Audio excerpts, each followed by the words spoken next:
The Mayor of Casterbridge by Thomas Hardy. Read by Peter Joyce.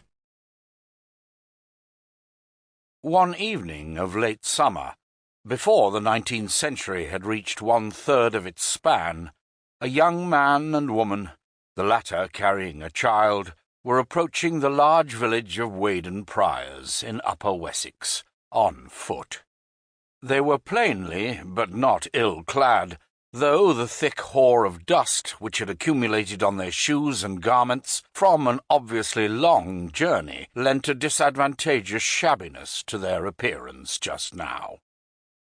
The man was of fine figure, swarthy and stern in aspect, and he showed in profile a facial angle so slightly inclined as to be almost perpendicular. He wore a short jacket of brown corduroy, newer than the remainder of his suit, which was a fustian waistcoat with white-horn buttons, breeches of the same, tanned leggings, and a straw hat overlaid with black glazed canvas. At his back he carried by a looped strap a rush basket, from which protruded at one end the crutch of a hay-knife, a wimble for hay-bonds being also visible in the aperture.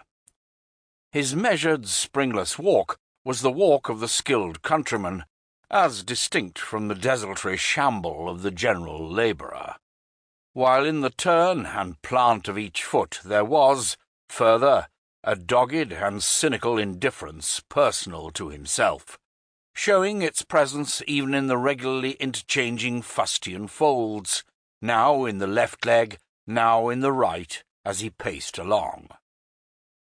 What was really peculiar, however, in this couple's progress, and would have attracted the attention of any casual observer otherwise disposed to overlook them, was the perfect silence they preserved. They walked side by side in such a way as to suggest, afar off, the low, easy, confidential chat of people full of reciprocity.